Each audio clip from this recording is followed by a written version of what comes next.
ES Audio. Hello, I'm Mark Blunden and this is the Evening Standard's Tech and Science Daily. Coming up, ESA's 4 billion mile 8-year Jupiter Life mission.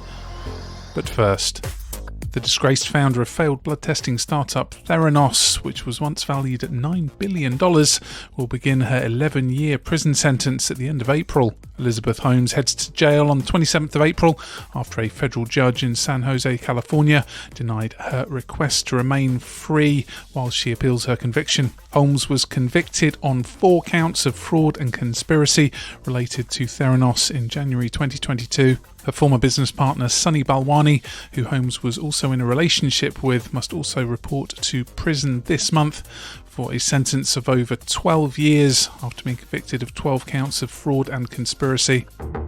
Now, Twitter owner Elon Musk has been bemoaning the stresses of buying the social network in a deal worth $43 billion. The pain level of Twitter has been extremely high.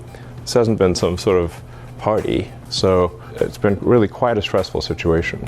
For the last several months. Not an easy one. Aired on BBC Breakfast, the live interview was also streamed by Musk on Twitter Spaces. At the end of the day, it should have been done. I think, were there many mistakes made along the way? Of course. But all's well that ends well. At the same time, Musk has said Twitter will update the corporation's government-funded media tag after the broadcaster objected to the label. Next.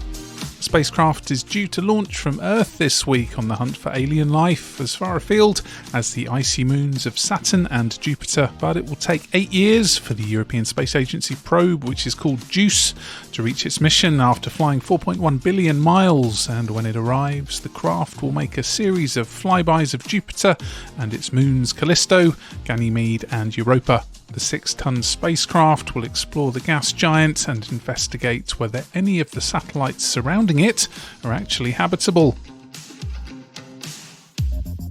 The future really is now, because police in New York City are deploying 3 real-life robocops to patrol streets and subways. One leased egg-shaped surveillance machine is equipped with microphones, a camera and sonar and LiDAR sensors, but is unarmed. And coming this summer, a remote-controlled DigiDog, which is as heavy as a large radiator, will be dispatched to risky jobs such as hostage standoffs.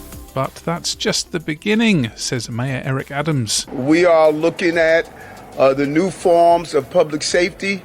We are scanning the globe on finding technology that would ensure this city is safe. It comes after an earlier NYPD scheme with a Boston Dynamics dog was scrapped and labelled racist over its deployment to neighbourhoods that are home to mostly people of colour.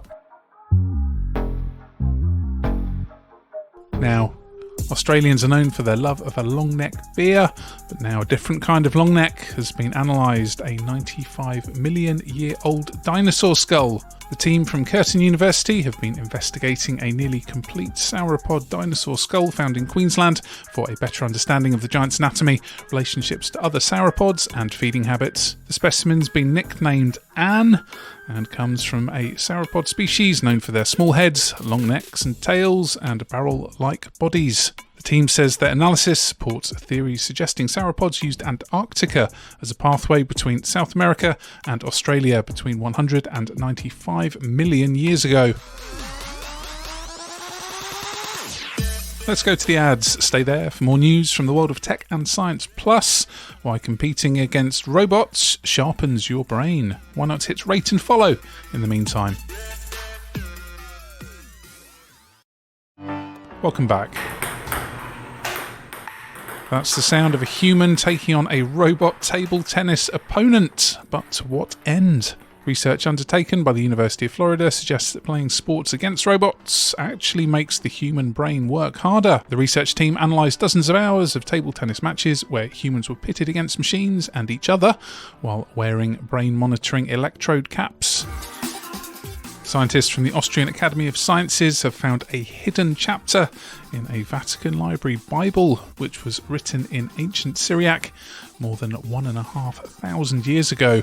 The page features chapters 11 to 12 from Matthew, providing more details than modern gospel text. Researchers uncovered the new scripture after applying ultraviolet light to the manuscript. And finally, so how many uses can you think of using a fork for? Well, obviously you can't dream up as many as artificial intelligence, and a study's just proved it. Scientists at Berlin's Humboldt University and the University of Essex tested out 6 AI bots, including ChatGPT, for the level of ideas they could generate for everyday items, such as forks, toothbrushes and tyres. AI dreamed up about 90% more ideas in volume than a human, but if proof were needed, the technology's not quite there yet. Some of its brainwaves about fork use definitely were not safe, but one good idea for cutlery included making a sculpture. You're up to date. Come back at 4 p.m. for the Leader podcast, bringing you the latest news, interviews and analysis from the Evening Standard here in London. And we will be back tomorrow at 1 p.m. See you then.